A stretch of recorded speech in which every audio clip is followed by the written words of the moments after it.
सभी किशोरी जी के चरणों में ताली वादन करते हुए निवेदन करेंगे। एक नजर, हाँ एक नजर, हाँ एक नजर कृपा की कर दो लाडे श्री राधे। एक नजर कृपा की कर दो लाडली श्री राधे। काशी की जय हो, काशी की झोली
मेरी आस ना टूटने पाए कभी, मेरी आस ना टूटने पाए कभी, मेरी आस ना टूटने पाए कभी। चाहे कल सो प्राण भी जाए अभी, चाहे कल सो प्राण भी जाए अभी, चाहे कल सो प्राण भी जाए अभी, चाहे कल सो प्राण भी जाए अभी।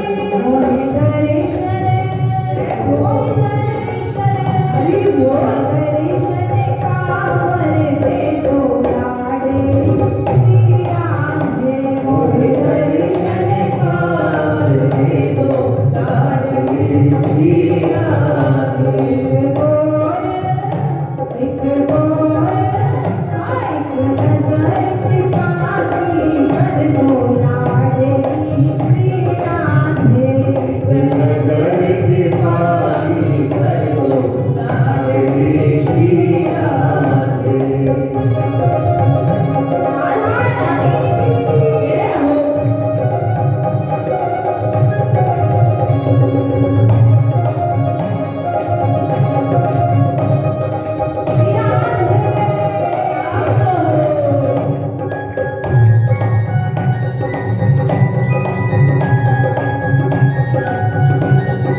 और उनके जीवन आधार श्याम सुंदर के चरणों में कोटि कोटि नमन करते हुए गुरुदेव भगवान के चरणों में नतमस्तक होते हुए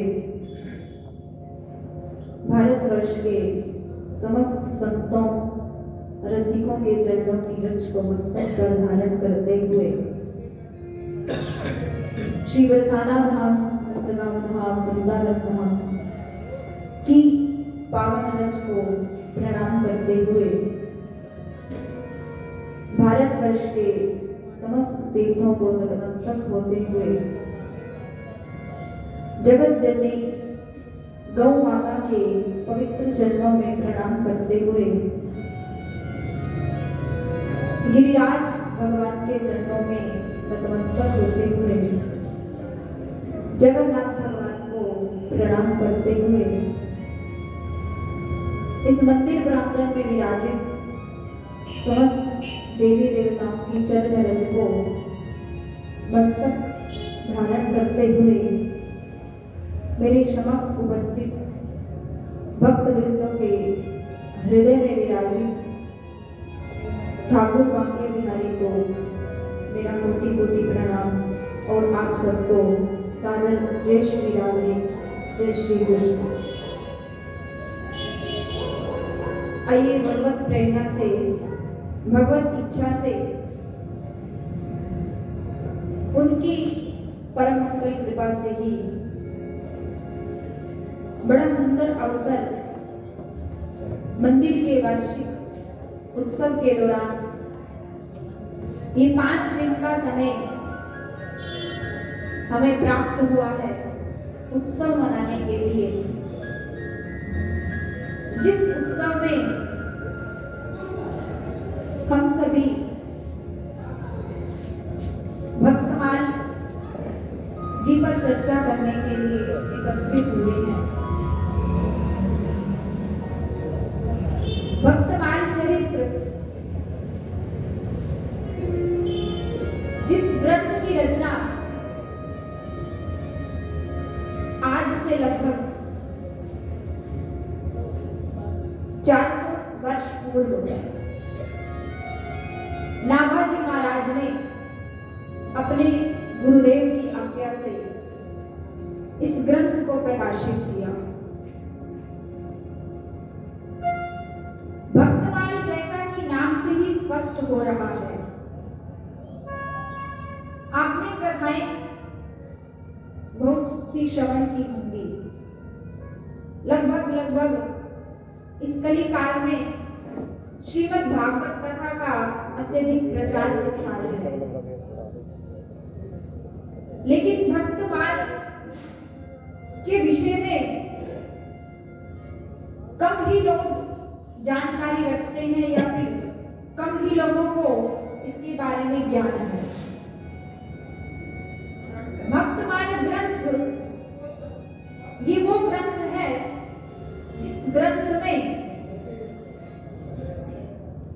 कलयुग के भक्तों की चर्चा दी गई है।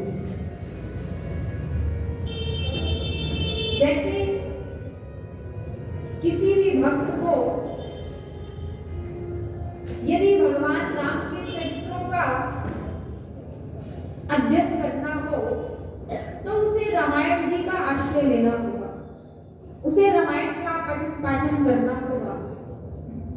यदि किसी की रुचि भगवान कृष्ण के चरित्रों को सुनने में है तो उसे श्रीमद् भागवत का आश्रय लेना होगा, श्रीमद् भागवत की कथा पढ़नी सुननी पड़ेगी।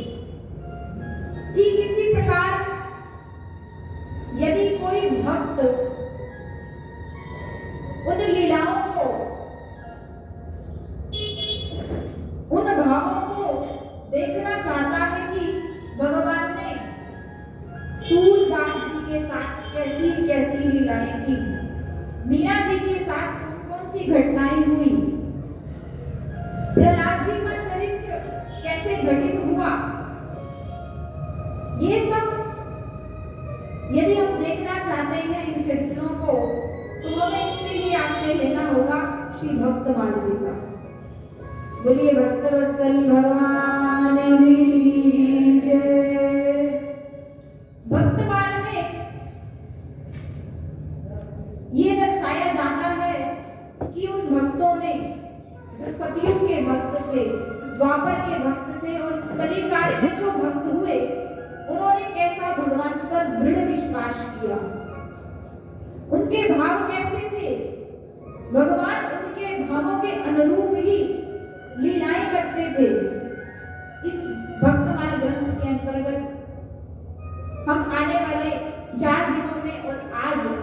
इसी विषय पर चर्चा करेंगे।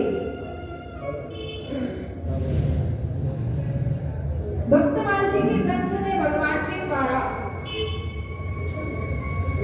कलयुग के भक्तों के साथ जो जो चरित्र हुए हैं उनका विशेष रूप से वर्णन किया गया है।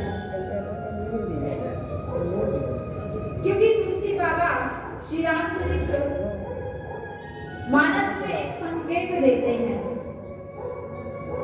कलिकर एक विशेष प्रतापा, कलिकर एक विशेष प्रतापा, कलिकर एक विशेष प्रतापा, कलिकर एक विशेष प्रतापा, मानस पुण्य होवे नहीं पापा, मानस पुण्य होवे नहीं पापा, कलिकर एक विशेष प्रतापा, कलिकर एक विशेष प्रतापा, कलिकर एक विशेष प्रतापा, कलिकर एक विशेष प्रतापा, मानस पुण्य होवे नहीं पापा, मानस पुण्य होवे नहीं पापा, मानस पुण्य होए नहीं पापा। इस कली काल की इतनी बुराइयां हैं, इतनी दुर्घटनाएं घटित होती हैं, सभी जो कमियां हैं इस कली काल में भरी हुई हैं, सभी दोष दुर्गुण इस कली काल में है, परंतु इस कली काल में एक सद्गुण भी है। कौन सा सद्गुण? तुलसीदास जी श्री रामचरितमानस में वर्णन कर रहे हैं, कलिकर एक विशेष प्रतापा, मानस पुण्य होए नहीं पापा। आपके मन में किसी के प्रति ईर्ष्या है, द्वेष की भावना है, क्रोध की भावना है, इसका पाप आपको नहीं लगेगा। मानसिक रूप से यदि आप किसी से द्वेष कर रहे हैं, लेकिन इसके विपरीत यदि आप पुण्य करेंगे मानसिक रूप से, मान लीजिए हम सभी यहाँ बैठे हैं, हमारे बीच में कल राधा रानी के महलों में समाज होगा, उस समाज में जो भक्तगण पहुंच पाए हैं सौभाग्यशाली हो, जो हम में से नहीं पहुंच पाए, कल बरसाना की लठमार होली प्रारंभ हो जाएगी। तो अब हम बैठे तो यहाँ है निशान में, लेकिन हमारा मन चाहता है कि हम भी उस लठमार होली में उपस्थित रहते, राधा रानी के साथ, भक्तों के साथ, रसिकों के साथ उस होली लीला का आनंद लेते। आप बैठे यहाँ हैं, लेकिन आपका मन वहां है, तो तुलसीदास जी कहते हैं आप जहां उपस्थित हैं मन से, आपको उसका फल मिलेगा। ये कलिकाल का प्रताप है। इसीलिए कहा जाता है मन्ना चल वृंदावन, शरीर को कभी नहीं कहा हमने, कभी सुना है आपने? कभी कहा हो तन चला वृंदावन चलिए? क्या भजन भी रसिकगण भी गाते हैं, मन्ना चल वृंदावन चलिए। शरीर जहां भी रहे, तन से आप जहां भी रहे, उसकी कोई चिंता नहीं है, लेकिन आपका मन यदि ईश्वर से जुड़ा है, आपका मन यदि बरसाना में है, तो आप शरीर से हासी हिसार में होते हुए भी बरसाना में होंगे। तो तुलसी बाबा इस कली काल में सद्गुण बताते हुए कहते हैं, मन से आप साधना कीजिए, भगवान की आराधना कीजिए। राधे शाम को हो, राधे शाम को हो। एक वर्ष का समय हो गया है तो आप सभी मुझे लगता है विस्मरण कर चुके होंगे, तो आपकी याददाश्त बनाए रखने के लिए पिछली बार भी जब मैं यहाँ पहुंची थी तो तब भी मैंने आपसे निवेदन किया था कि कथा के बीच में जब भी आपसे राधे श्याम कहा जाए तो आप अपने दोनों हाथ उठाकर ठाकुर जी के चरणों में अपनी हाजिरी अवश्य लगाएं। तो कुछ माता बहनों के हाथ नीचे थे। अब सबसे निवेदन करूंगी अपने मन को कथा में रखिए। राधे श्याम कहो, राधे श्याम कहो। तो यहाँ भक्तमाल जी की कथा प्रारंभ करते हुए भक्तराज भगवान के प्रिय लाडले भक्त श्री नरसिंह जी मेहता, नरसिंह जी मेहता जिनका चरित्र ठाकुर जी की कृपा से आज हम उनके चरित्र पर चर्चा करते हुए प्रवेश करते हैं। नरसिंह जी का जन्म गुजरात के जूनागढ़ में हुआ।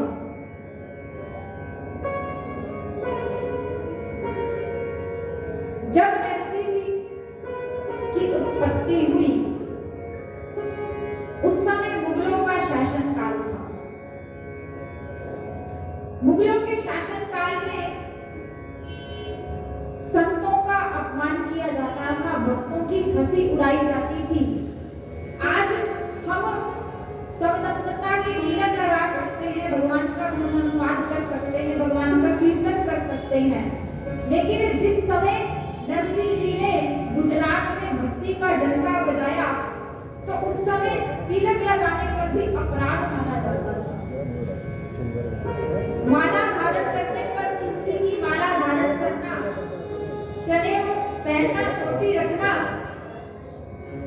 इन सब को अपराध माना जाता था। कोई भी स्वतंत्रता से भगवान का नाम नहीं ले सकता था, हवन यज्ञ पूजा पाठ नहीं कर सकता था, क्योंकि मुगलों ने ऐसा शासन बिछा दिया था।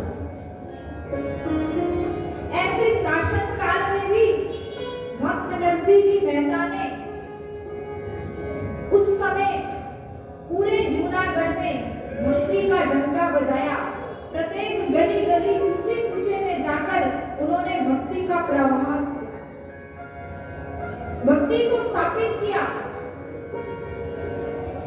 जो जूनागढ़ की भूमि भक्ति से ऊसर हो चुकी थी, उस ऊसर भूमि पर नरसिंह के माध्यम से ही भक्ति रूपी फसल लहराई।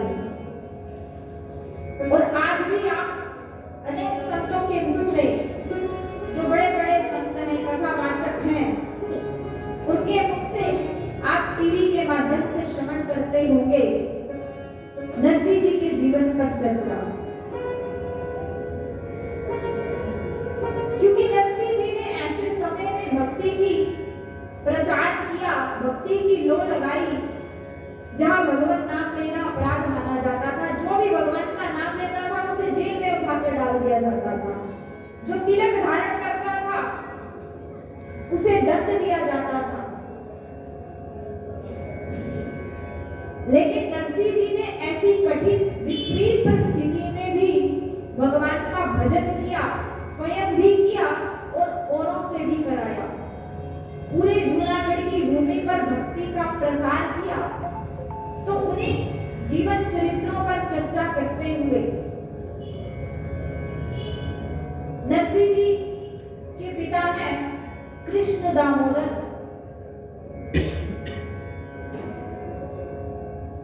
और माता का नाम है लक्ष्मी गौरी। पिता का नाम है कृष्ण दामोदर और माता का नाम है, बोलिए ना, क्या नाम है माता का? लक्ष्मी गौरी। लक्ष्मी गौरी। जूनागढ़ में जैसे ही नरसिंह जी का जन्म हुआ, भक्त के जीवन में एक विडंबना रहती है। जिसके जीवन में कठिनाइयां, जिसके जीवन में विपरीतता आती रहती है, भगवान जिसकी अत्यधिक परीक्षा लेते हैं भक्त की ही।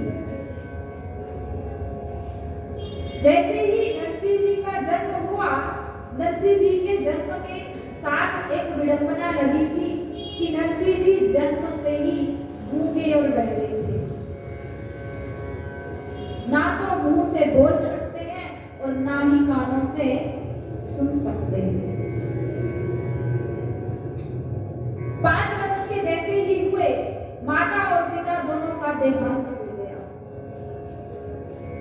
ना पालन पोषण करने वाली माता बची और ना ही पिता का सानिध्य मिला। कोई नहीं बचा। एकमात्र बूढ़ी दादी है नरसिंह जी के जीवन का सहारा। एक बड़ा भाई है नरसिंह जी के बड़े भाई और दादी। माता पिता को तो पैदा होते ही नरसिंह जी का सानिध्य नहीं मिल पाया। अब यहाँ नरसिंह जी की दादी भगवान से प्रार्थना करती है, प्रभु मैं भी बूढ़ी हो चुकी हूँ, ना जाने कितने दिन का मेरा जीवन है, 2 साल, 5 साल, 10 साल, इससे ज्यादा तो मैं जी नहीं पाऊंगी, लेकिन मेरा नरसिंह पोता अभी बहुत छोटा है। एक साधारण बालक यदि अपने माँ बाप से विलग हो जाए तो उसका दर्द वही समझ सकता है जिसने इस कठिन परिस्थिति का सामना किया होगा। और उस पर भी यदि कोई बालक बच्चा गूंगा बहरा हो तो आप अनुमान लगाइए कि अपनी बात को रखना, कुछ आवश्यकता की पूर्ति कराने के लिए बोल ना पाना, वो समस्या तो वही समझ सकता है जिस पर बीती होती है। अब दादी सोचने लगी, यदि मेरे बच्चे को भूख प्यास लगेगी तो ये बोल भी नहीं सकता, कह भी नहीं सकता कि मुझे भूख लगी है, प्यास लगी है।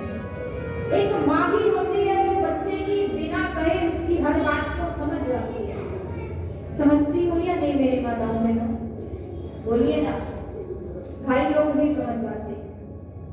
एक बच्चे की मन की हर बात सर्वप्रथम माँ समझ सकती है और दूसरे नंबर पर उसके पिता। माता पिता के अलावा बच्चों के मन की बात कोई नहीं जान सकता। तो दादी भगवान से प्रार्थना करती है, जो भी संत जूनागढ़ में आते, दादी अपने पोते नरसिंह को साथ में ले जाकर सब संतों के चरणों में मस्तक नवाती और सबसे यही प्रार्थना करती, मेरे पोते को आशीर्वाद दीजिए, ये बोलने लग जाए, ये सुनने लग जाए। सभी संतों के चरणों में जाती है। जहां भी उसे मालूम होगा कि संत बजारे हैं। नरसिंह जी की अवस्था में यदि अन्य बालकों से कहा जाता कि तुम भी सत्संग में जाओ, संत के चरणों में प्रणाम करो, तो अन्य बच्चे नहीं जाते। लेकिन नरसिंह जी को इतना शौक था बचपन से ही, इतने संस्कार थे नरसिंह जी के भीतर, वो अपनी दादी को कभी भी इनकार नहीं करते थे। दौड़ दौड़ कर नंगे पैर सत्संग में जाना, ये सब संस्कारों की ही बात है। आप यदि अपने बच्चों को प्रारंभ से ही, बचपन से ही सत्संग में ले जाएंगे तो आपके बच्चे सत्संग करेंगे युवा होने पर। लेकिन यदि आपने बचपन में उन्हें भजन के संस्कार नहीं दिए तो फिर उन बच्चों में भजन के संस्कार बनाना कठिन होगा। नरसिंह जी अपनी दादी के साथ जहां जहां भी दादी जी लेकर जाती, अपनी दादी के साथ संघर्ष जाया करते थे। एक दिन शिवरात्रि का त्योहार था। प्रातःकाल दादी शीघ्र ही 4 बजे जाग गई। स्नान करने के उपरांत नरसिंह जी की पीठ थपथपाती हुए जैसे ही मंदिर की ओर प्रस्थान करने लगी, नरसिंह जी उठकर बैठ गए। 5 वर्ष की अवस्था है नरसिंह जी की। 5 वर्ष का बालक दादी ने कहा, बेटा आज शिवरात्रि का पावन त्योहार है, पूरा दिन तो मंदिर में भीड़ रहती है, लेकिन प्रातःकाल कुछ गिने चुने ही भक्तगण आते हैं, तो मैं जल चढ़ाने के लिए भगवान शंकर के मंदिर में जा रही हूँ। बेटा अभी अंधेरा है तो सो जाओ। लेकिन नरसिंह जी ने जो चद्दर ओढ़ रखी थी उतारी और इशारों में बात करने लगे। मुझे भी भगवान शंकर की आराधना करनी है, मुझे भी पूजा करनी है, मैं भी जल चढ़ाऊंगा। दादी ने कहा, नहीं बेटा तुम्हें ठंड लग जाएगी।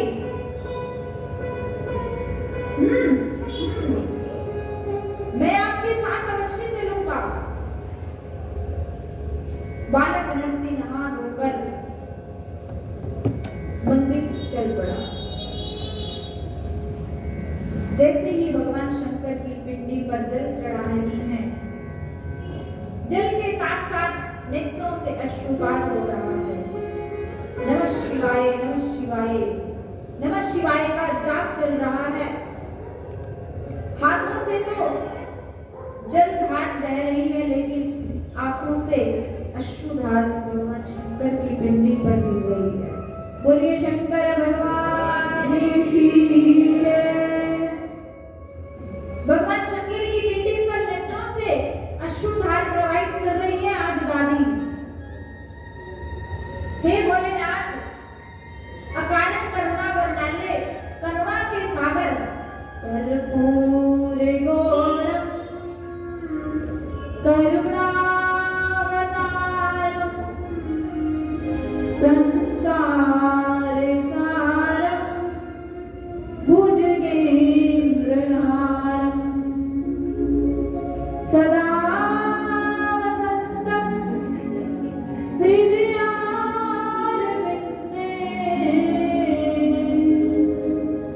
भवं भवानी सहितं नमामि। भवं भवानी सहितं नमामि। हे भोलेनाथ, आपके जैसा इस संसार में कोई नहीं है। आपका नाम ही भोलेनाथ है। भोला जानते हैं किसे कहा जाता है? जिसके अंदर चतुराई का लेश मात्र भी ना हो, जो सहज हो, बस हाँ में हाँ मिलाए, भोला। ना जिसे खाने की सुध है, ना पीने की सुध है। हमारे भोलेनाथ कैलाश पर रहते हुए बस एक ही सुध रहती है उन्हें। भगवान शंकर को एक सुध रहती है, केवल और केवल राम नाम जप करने की। एक बार पार्वती अम्बा ने भगवान शंकर के नेत्र बंद किए हुए देखकर उनसे पूछ लिया, भोलेनाथ, पूरी सृष्टि के भक्त, सब लोग, सब देवतागण आपकी आराधना करते हैं, क्योंकि भगवान भोलेनाथ का नाम है महादेव। क्या कहा जाता है भोले को? महादेव। बोलिए ना, महादेव। महादेव भगवान की जय हो। महादेव यानी जो देवों के भी देव हैं, उन्हीं का नाम हुआ महादेव। तो पार्वती अम्बा कहने लगी, हे भोलेनाथ, देवता लोग भी आपकी आराधना करते हैं, समस्त संसार के प्राणी भी आपकी पूजा करते हैं, लेकिन आप नेत्र बंद किए हुए किसका ध्यान लगाए रहते हैं? तब भगवान शंकर ने कहा, मेरे इष्ट राम और कृष्ण प्रत्येक क्षण, प्रत्येक पल मेरा मन चाहता है कि मैं उनका ही ध्यान करूं और उन्हीं का ही नाम जप करूं। तो भगवान शंकर के आराध्य हैं राम और कृष्ण। भगवान शंकर के नाम को आप स्मरण करते हैं, बहुत अच्छी बात है, करना भी चाहिए। लेकिन भगवान शंकर खुश कब होंगे? जब आप राम और कृष्ण की आराधना करेंगे तो भगवान शंकर वास्तविकता में आपको वर देने के लिए तैयार हो जाए। तो आज दादी भी भगवान से कह रही है, हे भोलेनाथ, बड़े बड़े देवता भी आपकी आराधना करते हैं, आपकी पूजा करते हैं। तो हे प्रभु, मेरी भी विनती सुनिए। मेरी एक ही इच्छा है, आप उस इच्छा को पूरा कर दीजिए ना। दादी नेत्रों से शुरुआत करते हुए भोलेनाथ जी की आराधना कर रही है। और देखिए भगवान शंकर वास्तविकता में ही बिल्कुल भोले हैं और इतने सरल हैं, इतने सरल हैं। यदि कोई व्यक्ति एक लोटा जल लेकर भगवान शंकर पर चढ़ा देता है, नमः शिवाय का जाप करता है, भगवान शंकर उसे पूरी पृथ्वी की परिक्रमा करने का फल दे देते हैं। कितना फल देते हैं? बोलिए ना। एक लोटे जल चढ़ाने का फल ये होगा कि भगवान शंकर आपको पूरी पृथ्वी की परिक्रमा करने का फल दे देंगे। इतने भोले हैं ये।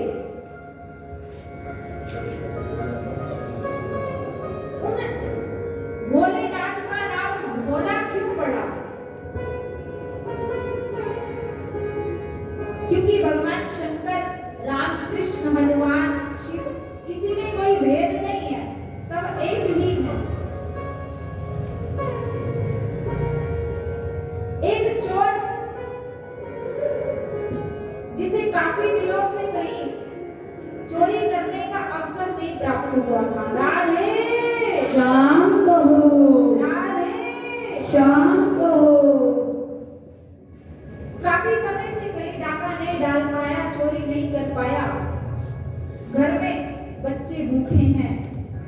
पत्नी रोज कहती है, आप प्रातः काल जाते हो और खाली हाथ लौट कर आ जाते हो, कुछ व्यवस्था करो, घर कैसे चलेगा, घर का खर्च कैसे होगा पूरा।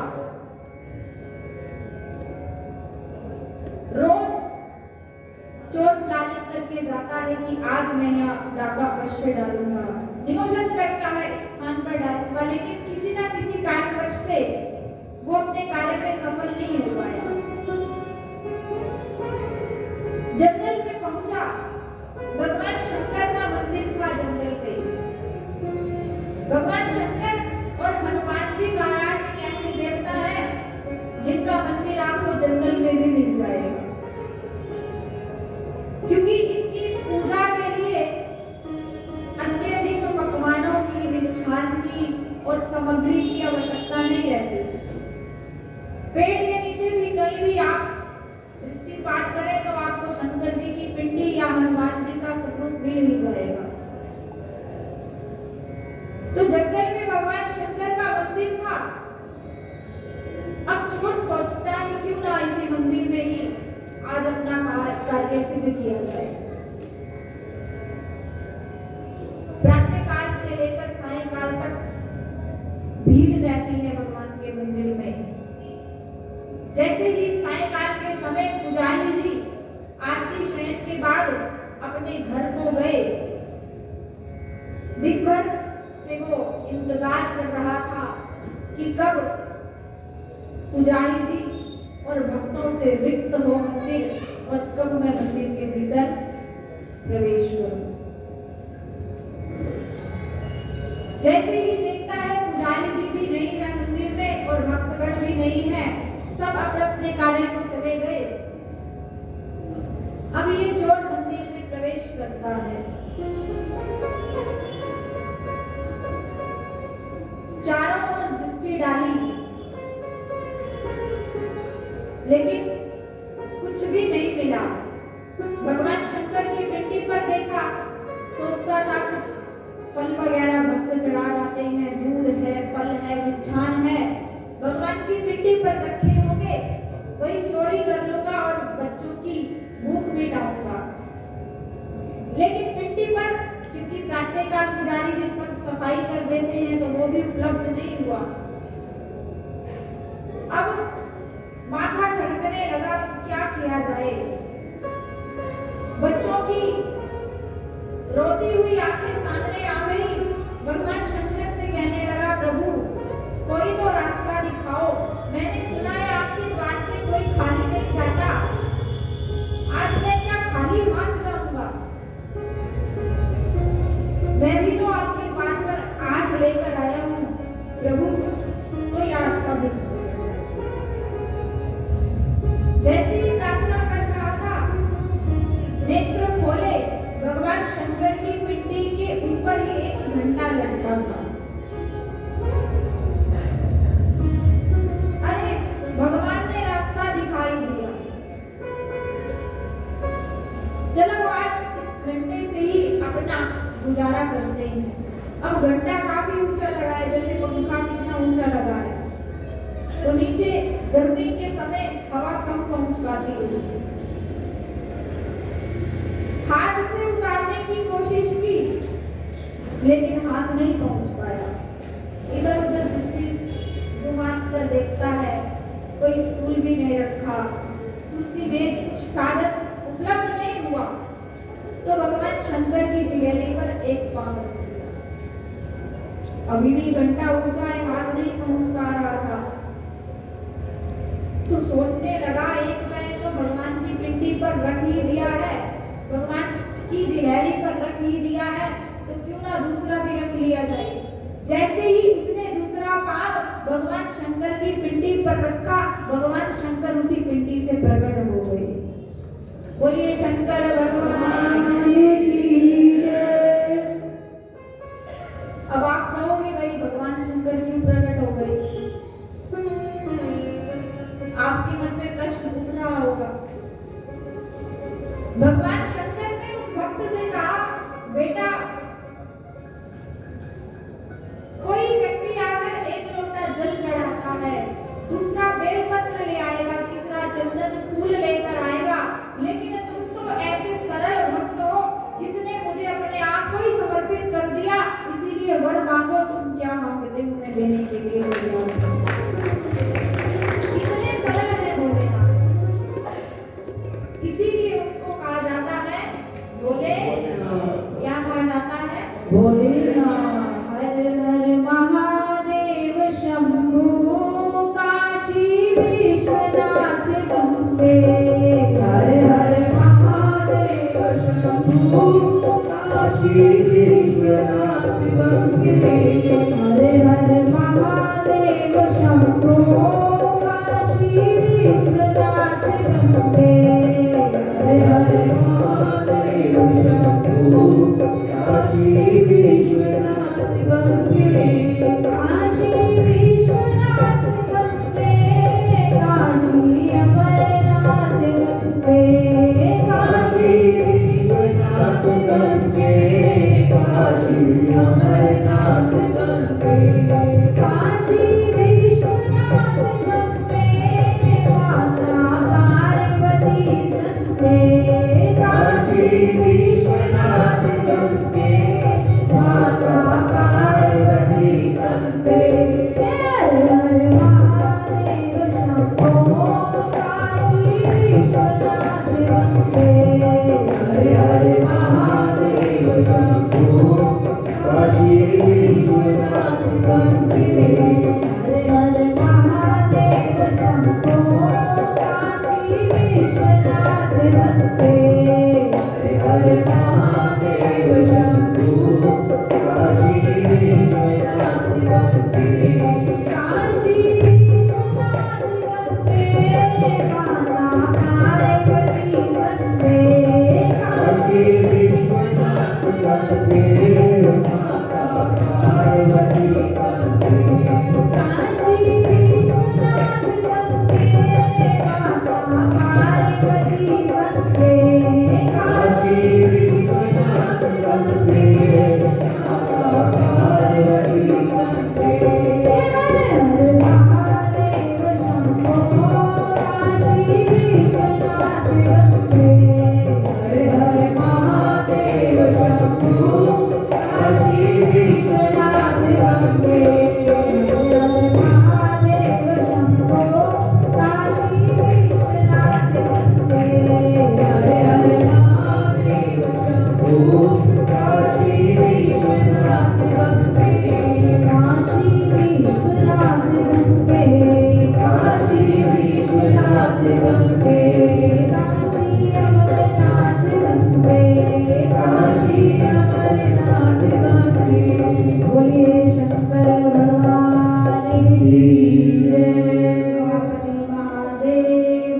भगवान भोलेनाथ के चरणों में निवेदन किया और जैसे ही भगवान की परिक्रमा लगा रही थी, भगवान शंकर की आधी परिक्रमा लगाई जाती है। ध्यान दीजिएगा, अन्य देवताओं की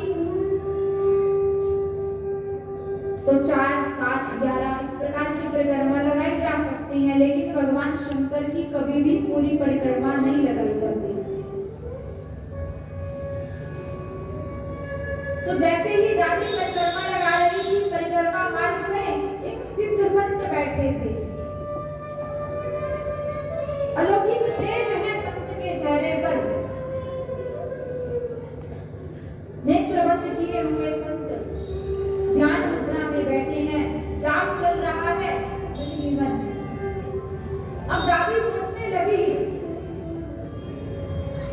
सभी संतों से आशीर्वाद दिलाया मैंने अपने बेटे को, लेकिन ये नए संत जिनका दर्शन मैंने जीवन में पहली बार किया है, क्यों ना इनका भी आशीर्वाद दिलाया जाए।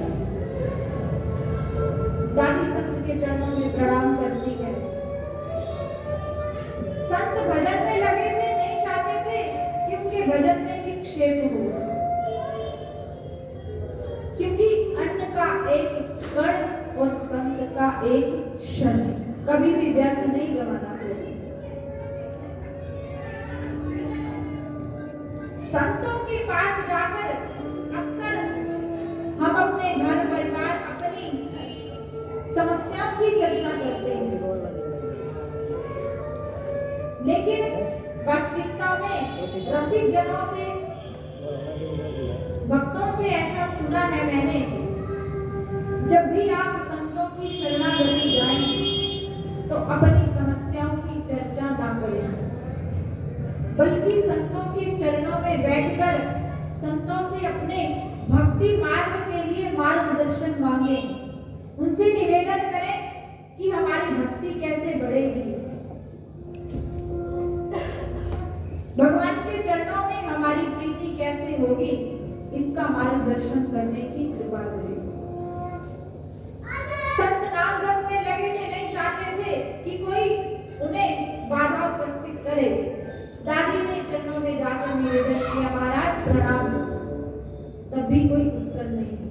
महाराज जय श्री कृष्णा, महाराज हरिओम, महाराज राधे राधे, महाराज जय माता दी, महाराज नमो नारायण, महाराज जय श्री कृष्णा, महाराज जय शंकर की, महाराज हर हर महादेव, महाराज जय श्री राम, महाराज जय हनुमान, महाराज जय जिया जी। सब देवी देवताओं की जय जयकार कर दी।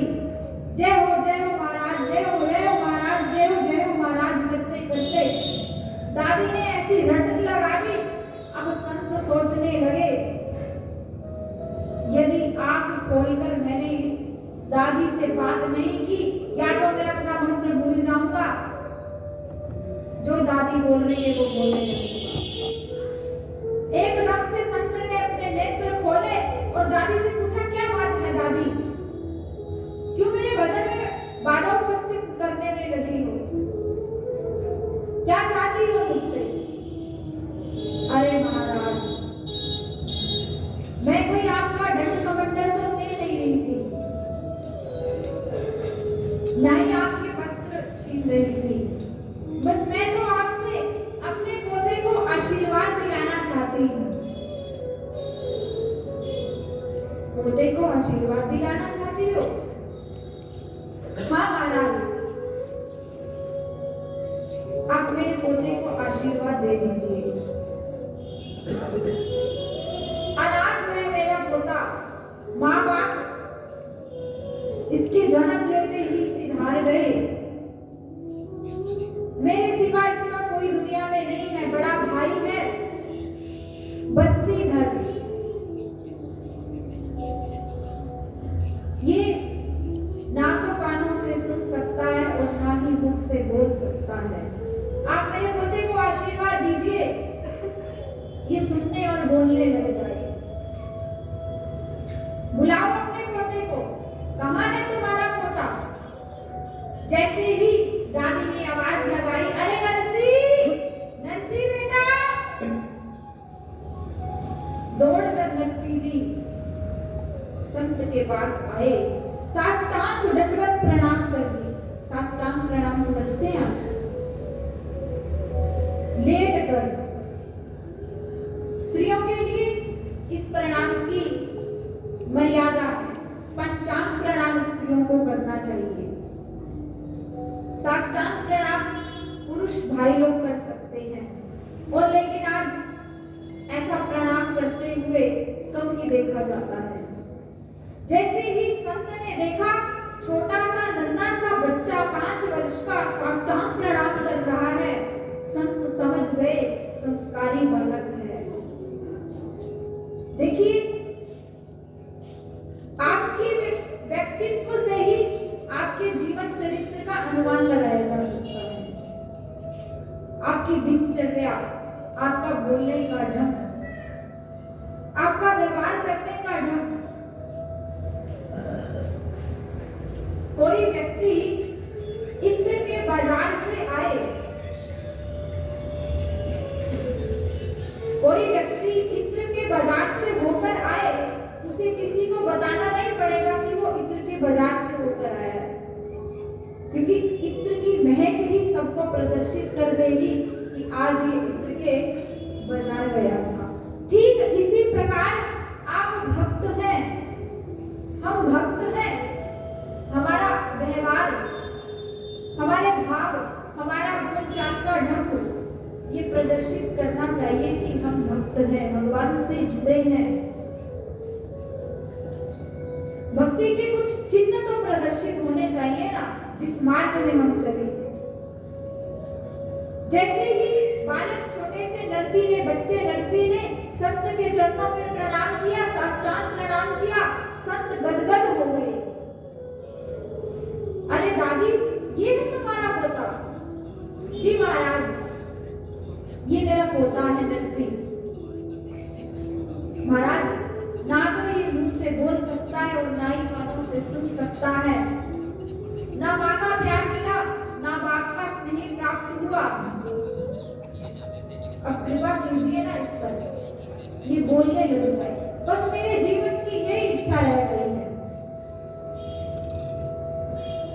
जैसे ही संत ने बच्चे की ललाट की रेखाओं को देखा, अरे दादी, तुम कहती हो इसके भविष्य की चिंता करते हुए इसका क्या होगा, इसके जीवन में क्या होगा, कैसे होगा। लेकिन ये बालक पूरे विश्व में, पूरे संसार में भक्ति का ऐसा डंका बजाएगा, आज भी लोग इसका नाम लेते हैं और युगों युगों तक इसका नाम लेते रहेंगे। दादी कहने लगी, महाराज आप झूठ बोल रहे हो। आप कहते हो कि ये भक्ति का डंका बजाएगा, भक्ति क्या टांगों से करेगा? जब ये बोल सकता नहीं, सुन सकता नहीं, भक्ति क्या टांगों से होगी भाई? अभी आपको कीर्तन करना है तो उसके लिए कंठ मधुर होना चाहिए।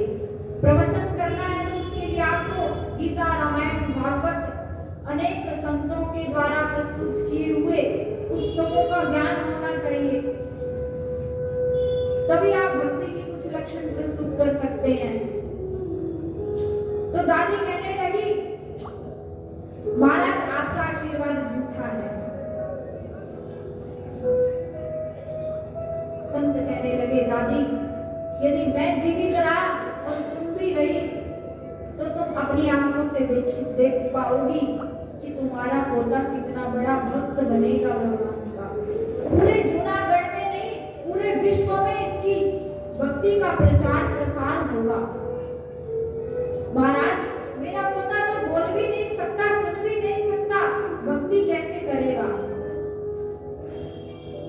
संत ने बच्चे को आगे बुलाया, अपनी गोद में बिठाया, सर पर हाथ रखा, गालों पर हाथ फेरा, कान में राधे कृष्ण, राधे कृष्ण। जैसे ही 3 बार कान में कहा, राधे कृष्णा, राधे कृष्णा, राधे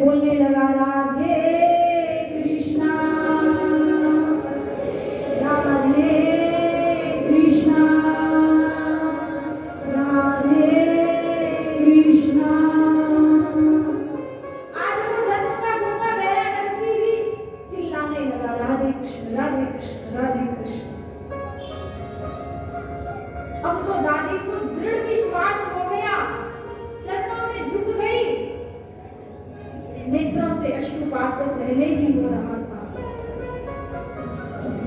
महाराज, मुझसे अपराध बन गया, मैंने आपको झूठा कहा। आपने तो इतना बड़ा चमत्कार कर दिया। जो काम बड़े बड़े वैद्य नहीं कर पाए, डॉक्टर नहीं कर पाए, आपने वो काम मिनटों में बना दिया। महाराज, मैं आपका धन्यवाद किस प्रकार करूं? कहते हैं कि जब बात दवाओं से ना बने तब वहां दुआ काम करती है। जब आप सब ओर से थक जाएं, दवाओं से परेशान हो जाएं, तब किसी बड़े की शरण में जाकर किसी दीन दुखी की मदद कर उसकी दुआ हासिल कर लेना, बड़ों का, बुजुर्गों का आशीर्वाद ले लेना।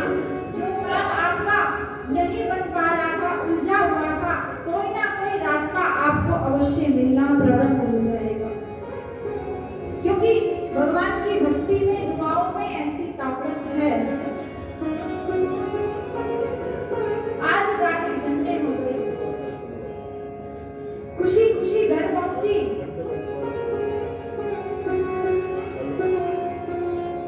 जो नरसिंह जी की भाभी है, बड़े भाई की पत्नी, जिसका नाम है दुरित गौरी। क्या नाम है? दुरित गौरी। दुरित गौरी। नरसिंह जी की भाभी का नाम है दुरित गौरी। दुरित गौरी जैसे ही बूढ़ी दादी को देखा, अरे प्रातःकाल सासू जी कहाँ चली गई थी? बेटा, आज शिवरात्रि है, मैं भगवान शंकर के मंदिर में आराधना करने गई थी, जल चढ़ाने गई थी। वो इस नरसिंह को भी साथ लेकर गई थी। हाँ बेटा, इसे भी साथ लेकर गई थी। अरे साथ लेकर गई थी, वापिस क्यों ले आई फिर? वापिस क्यों ले आई? तुम्हारे कहने का मतलब क्या हुआ? बताइए क्या हुआ? इसे भी भगवान शंकर पर चढ़ा दी। ना तो ये बोल सकता है और ना ही सुन सकता है। ऐसे व्यक्ति को घर में रखकर क्या करना? इसे भी भाई भगवान शंकर की पिंडी पर चढ़ा देते। दादी कहने लगी, खबरदार बोलता नहीं। मेरा पोता बोलता भी है और बोलता भी है। रात तक तो हुआ करके बात कर रहा था। इतना बड़ा चमत्कार कहां से हो गया मिनटों में? दादी ने नरसिंह से कहा, बेटा अपनी भाभी को बोलकर दिखाओ। जैसे ही दादी ने कहा, नरसिंह जी बोलने लगे और गुनगुनाने लगे, राधे कृष्ण राधे राधे कृष्ण राधे राधे कृष्ण राधे राधे कृष्ण राधे। कृष्ण बड़े कटे कटे सीधी साधी राधे। कृष्ण बड़े कटे कटे सीधी साधी राधे। कृष्ण बड़े कटे कटे सीधी साधी राधे। कृष्ण बड़े कटे कटे सीधी साधी राधे। राधे कृष्ण राधे राधे कृष्ण राधे राधे कृष्ण राधे राधे कृष्ण राधे राधे कृष्ण राधे राधे कृष्ण राधे राधे कृष्ण राधे राधे कृष्ण राधे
अब जो दुरित गौरी के परिवार के जितने भी अपाहिज थे, अपंग थे, सबको ले लेकर मंदिर जाने लगी कि कहीं नरसी क्या जैसे भाग्य बदल गया, मेरे परिवार के सदस्यों का भी भाग्य बदल जाए।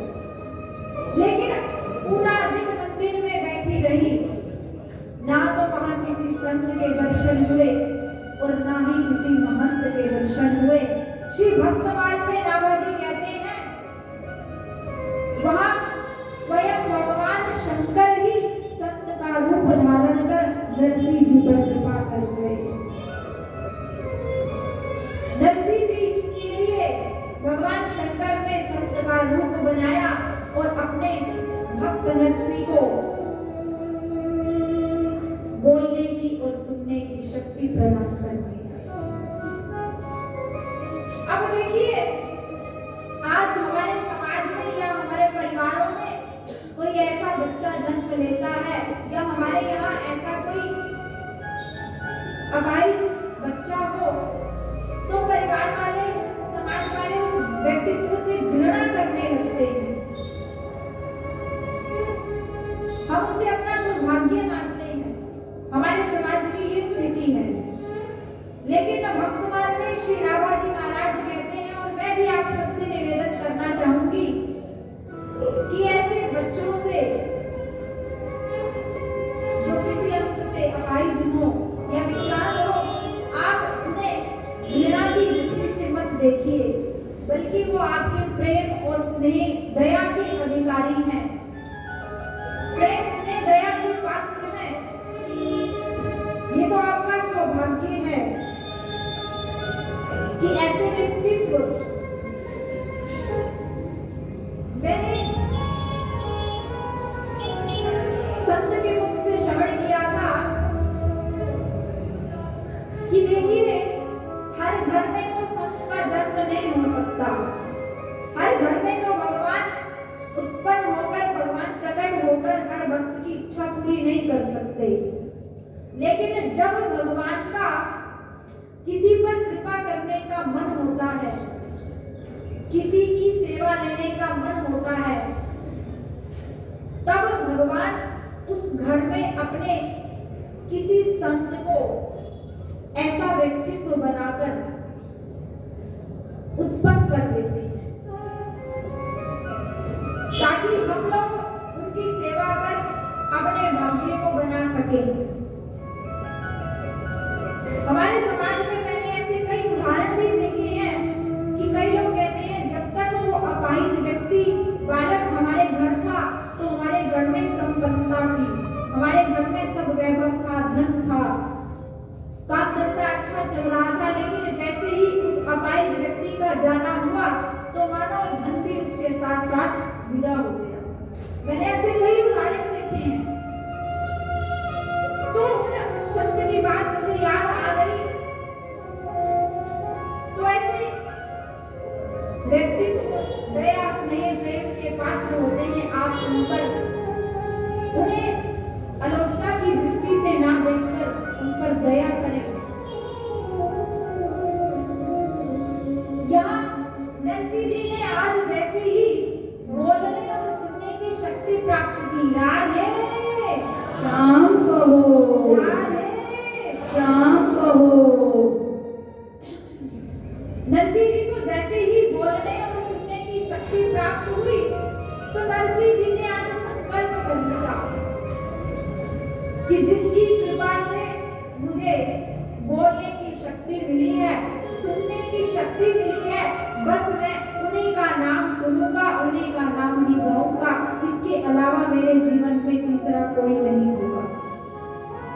सुनूंगा तो भगवान का नाम और गाऊंगा तो भगवान का नाम, क्योंकि जिसकी कृपा से मुझे ये शक्ति मिली, मैं अपना तन मन धन लगाकर उनकी सेवा करूंगा। नरसी जी की इस प्रकार की स्थिति देखकर दादी खुश हो गई। दादी के मन में उत्साह है। अब दादी सोचती है कि मेरे रहते रहते मेरे पोते का विवाह भी हो जाए।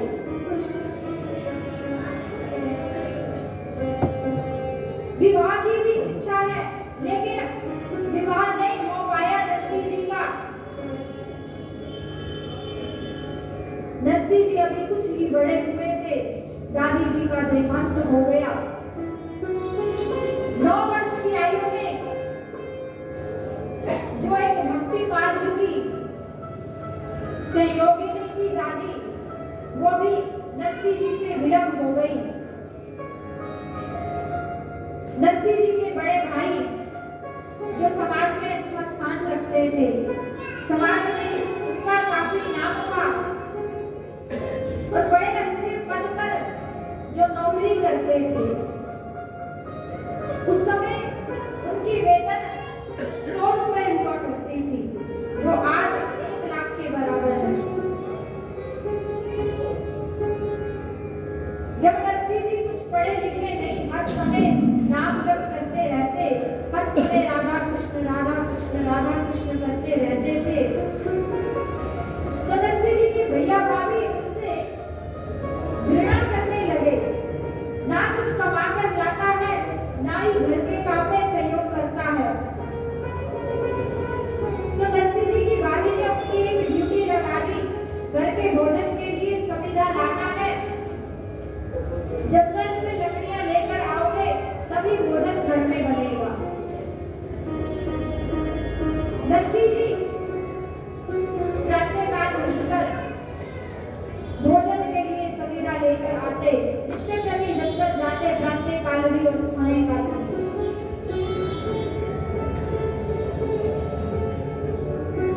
जबकि नरसिंह जी पर भाभी की विशेष प्यार और स्नेह होना चाहिए था, लेकिन वो प्यार और स्नेह नरसिंह को अपनी भाभी से नहीं प्राप्त हुआ। नाम की तो है धुरित गोरी, लेकिन बात बात पर नरसिंह से झगड़ा करती है, बात बात पर गाली गलौज करती है। अरे कल हुआ, अरे तुम कैसे अक्कड़ को तुम्हारी दादी हमारे सिर ही लगाकर गई, तुम्हारे जीवन भर रोटी का इंतजाम करते करते ही हम मर जाएंगे, कुछ कमाते जमाते हो नहीं, हर समय राधे कृष्ण करते रहते हो, कुछ कमा कर लाओ तब तो पता चले ये तुम्हारे राधे कृष्ण करने से क्या होगा। नरसिंह जी हाथ जोड़कर भाभी से कहते, भाभी आप जो सेवा मेरे निमित्त लगाओगी, जो काम मुझे कहोगी वो मैं करूंगा, परंतु तुमने मेरे भजन करने पर रोक मत लगाया करो। मेरे राधे कृष्ण ने, मेरे संतों ने, मेरे भगवान ने आपका क्या बिगाड़ा है जो आप उनके नाम की आलोचना करती रहती हो। अरे जब इतना ही प्यार है अपने भगवान से, संतों से, तो कुछ कमा कर लाया करो, मुफ्त में रोटियां कब तक खिलाता रहेगा तुम्हें। भाभी आपने मुझे बताया है, मैं जंगल से अभी लकड़ियां लेकर आता हूँ। नरसिंह जी राधे कृष्ण कीर्तन करते हुए जंगल पहुंच गए। जंगल में लकड़ियां एकत्रित की, गट्ठर बनाया, सर पर रखा और चल पड़े। मार्ग में कहीं से कीर्तन की ध्वनि सुनाई दे गई। मधुर मधुर संकीर्तन चल रहा था, मधुर मधुर नाम हो रहा था। वृंदावन से रसिक मंडली आई थी, संत मंडली भगवान का नाम स्मरण कर रही थी, कीर्तन कर रहे थे। ढोलक मंजीरा लेकर सभी संत नाच रहे थे, नृत्य कर रहे थे, सुंदर संकीर्तन हो रहा था। यहाँ भाभी भोजन बनाने के लिए लकड़ियों की इंतजार कर रही है। इधर नरसिंह जी ने भी सर के ऊपर अपना गट्ठर रखा है लकड़ियों का, लेकिन जैसे ही कीर्तन के शब्द पड़े कानों में, भूल गए कि मुझे लकड़ियां लेकर घर जाना है, मेरी भाभी इंतजार कर रही है। जैसे जैसे संत आगे की ओर बढ़ रहे हैं, नरसिंह जी भी संतों के साथ कीर्तन करते हुए मग्न हो गए और उनके पीछे पीछे ही जा रहे हैं। आइए संतों के संग में और नरसिंह जी के संग में क्या कीर्तन हो रहा है, हम भी इस संकीर्तन में अपने आप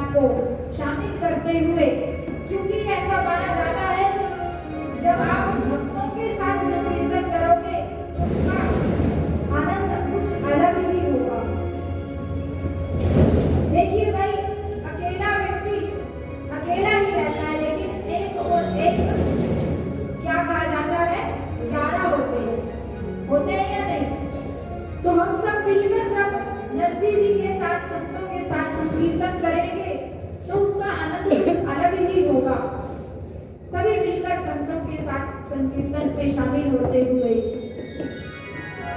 तीन लोकन से न्यारी राधा रानी हमारी। सभी से निवेदन तालियों का वादन करेंगे और अपनी जीवा को पवित्र करते हुए बट करें तो अपने स्थान पर उठकर नृत्य भी करेंगे। संकोच नहीं करना, क्योंकि ये समय जो उपलब्ध हुआ है उसमें से एक दिन 5 दिन का समय मिला था, एक दिन तो निकलने को है। अब हमारे पास 4 दिन का समय शेष बचा है, तो संकोच को त्याग कर अपने स्थान पर खड़े होते हुए वृंदावन धाम में किशोरी जी के चरणों में संतों के संग यही गाएंगे। तीन लोकन से न्यारी राधा रानी हमारी। तीनों लोकन से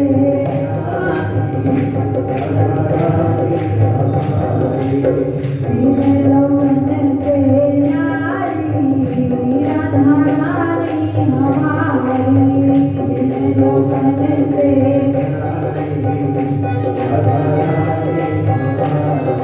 रानी हमारी रानी हमारी रानी रानी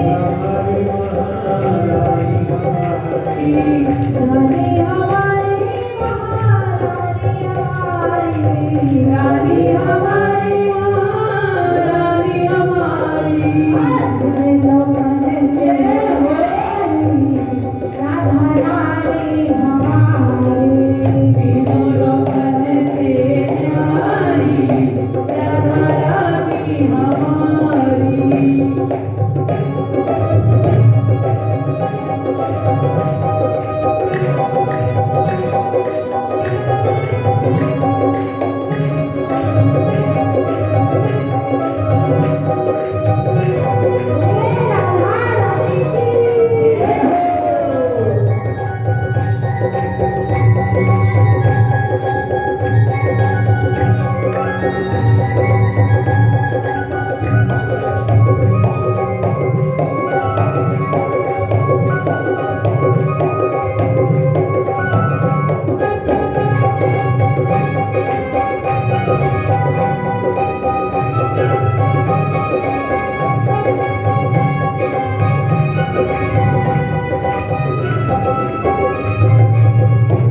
गोरे तन पे नीली साड़ी गोरे तन पे नीली साड़ी गोरे तन पे नीली साड़ी गोरे तन पे नीली साड़ी नीली साड़ी नीली साड़ी नीली साड़ी नीली साड़ी गोरे तन पे नीली साड़ी गोरे तन पे नीली साड़ी।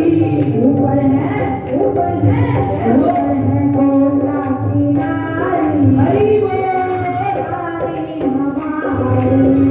ऊपर है गोरा नारी गोरा रानी हमारी।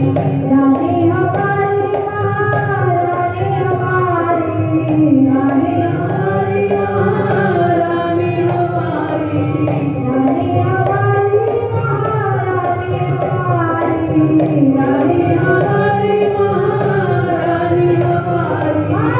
तीन लोकन से न्यारी राधा रानी हमारी। तीनों लोकन से न्यारी राधा रानी हमारी। श्री राधे।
संकीर्तन करते हुए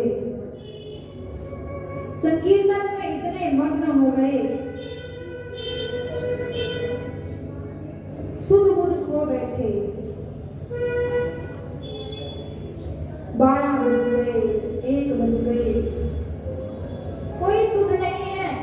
वहां भाभी मन ही मन नरसी को गालियां दे रही है, अरे कल वहां कहाँ रह गया, कहाँ मर गया, भोजन नहीं बनाऊंगी, जब तक लकड़ियां नहीं आएगी तो भोजन कैसे बना पाऊंगी। भोजन का समय निकलता जा रहा है।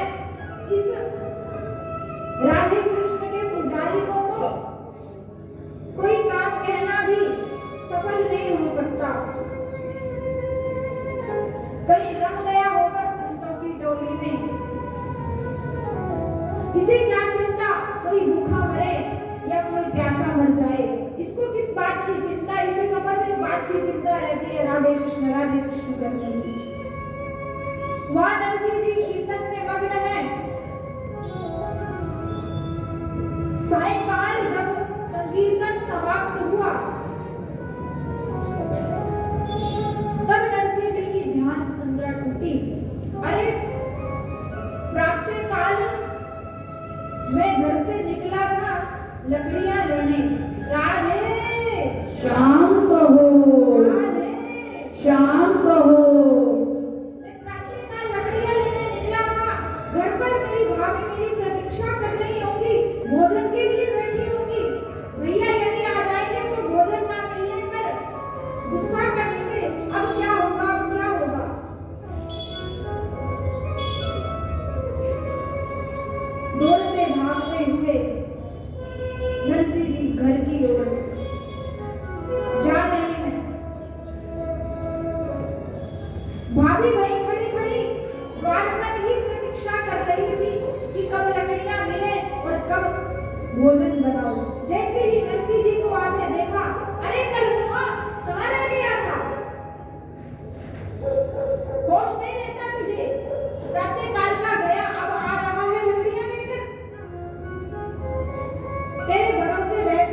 आदि आप प्रस्थान करें। नरसिंह जी भाभी से हाथ जोड़कर कहते हैं, भाभी माँ मुझे क्षमा कीजिए, वृंदावन से संतों की टोली आई थी, उनके संग संग संकीर्तन करते हुए मुझे समय का भान नहीं रहा। भाभी माँ मैं जंगल से लकड़ियां ले आया हूँ, आप शीघ्रता से भोजन बनाइए। भाभी माँ मुझे प्यास लगी है, सुबह का कुछ खाया भी नहीं और जल भी नहीं पिया, थोड़ा जल पिला दो। अरे जिस राधे कृष्ण को जपता है, क्या वो पानी नहीं पिला सकते तुम्हें? क्या तुम्हें भोजन नहीं करा सकते? हम संतों की टोली में जाओ और वहीं भोजन करो। जिसका नाम जपते हो, जिसकी पुजारी हो, जिन संतों के लिए तुम्हें अपने शरीर की सुध-बुध नहीं रहती, जाओ वहीं तुम्हें भोजन कराएंगे। हमारे यहाँ घर में एक कदम भी नहीं रखना। अब तो नरसिंह जी ने मन में विचार किया, मेरे साथ साथ उन भगवान के लाडले संतों और स्वयं भगवान को भी आज गालियां पड़ने लगी। मेरे कारण आज भगवान को भी प्रताड़ित किया जा रहा है। आज भाभी माँ ने मेरे भगवान को भी ललकार दिया, उन संतों का भी अपमान कर दिया। नहीं नहीं, इस घर में रहना अब ठीक नहीं है, मैं इस घर में नहीं रहूंगा। क्योंकि जब हम किसी का सम्मान नहीं कर सकते तो हम उसे अपमानित तो कम से कम ना करें। नरसिंह जी भाभी से कहने लगे, भाभी माँ आज के बाद अपना मुख आपको नहीं दिखाऊंगा। आपने कहा है जिस राधे कृष्ण का भजन करते हो, जिन संतों की टोली में रहते हो, अब जहां भी रहूं मैं, कैसे भी रहूं, परंतु आपके द्वार पर कभी भी मांगने के लिए नहीं आऊंगा। मैं उन्हीं से मांगूंगा जिनका मैं भजन करता हूँ। नरसिंह जी किस प्रकार आगे प्रभु कृपा को प्राप्त करते हैं और किस प्रकार रास का दर्शन नरसिंह जी को हुआ। स्वयं राधा रानी ने अपने कर कमलों से नरसिंह जी को मेहंदी लगाई। आपने ये चरित्र तो सुना होगा कि भक्त भगवान को श्रृंगार करते हैं, लेकिन ये पहला चरित्र भक्त का है जिसमें भगवान अपने भक्त का श्रृंगार करेंगे। नरसिंह जी को अपने गले की कंठी देगी राधा रानी और सुंदर श्रृंगार नरसिंह जी का करके फिर नरसिंह जी किस प्रकार गृहस्थी में प्रवेश करते हैं, इन सभी सुंदर सुंदर चरित्रों को प्रभु इच्छा से कल की बैठक में हम श्रवण करेंगे। और नरसिंह जी के भक्तमाल की कथा, सुंदर भजनों और भागवत कथा का यदि आप घर बैठे भी आनंद लेना चाहें तो आप घर बैठे भी इस कथा का आनंद ले सकते हैं। YouTube चैनल सेवा सुमरन भक्ति के नाम से आप सर्च करेंगे तो आपको ये सभी कथाएं, नरसिंह जी की भक्तमाल, श्रीमद् भागवत कथा और सुंदर भजन घर बैठे भी श्रवण करने को मिल सकते हैं। और जो आप यहाँ आज बैठकर कथा सुन रहे हैं, कल आपको अपने YouTube चैनल पर सुनने को मिलेगी। आप इसका भी श्रवण कर सकते हैं। YouTube चैनल का नाम है सेवा सुमिरन भक्ति प्रिया के नाम से आप सर्च करेंगे तो आपको घर बैठे ही आनंद प्राप्त होगा। तो आप सबसे निवेदन, YouTube चैनल को आप जरूर सर्च करें, शेयर करें, कमेंट करें और लाइक शेयर अवश्य कर दें ताकि आपको सुंदर सुंदर कथा भविष्य में भी इसी प्रकार सुनने को मिलती रहे। आइए आज की इस कथा की बैठक को यहीं पर विराम देते हुए आप सभी को सादर जय श्री राधे, जय श्री कृष्ण। आइए जैसे भी आगे की सूचनाएं हैं श्रवण करिए। माताओं बहनों से निवेदन है, अगर जाने की जल्दी रहती है तो आए हुए टाइम से कीजिए। आप जितनी जल्दी आएंगे महाराज श्री उतनी जल्दी आप इस बादशाह के बीच में आएंगे। आपको ये जो भक्तमाल की कथा है को मामूली का समझ सकती नाभाजी महाराज जिन्होंने इस ग्रंथ की रचना की, नाभाजी भी कोई मामूली व्यक्ति नहीं थे, निताई गौर के अवतार थे। और प्रभु ने अपने नाम का रसास्वादन करवाने के लिए नाभाजी को इस धरती पर भेजा। तो आइए मास्टर हेमराज जी और रामकिशन जी भूटान जी से प्रार्थना है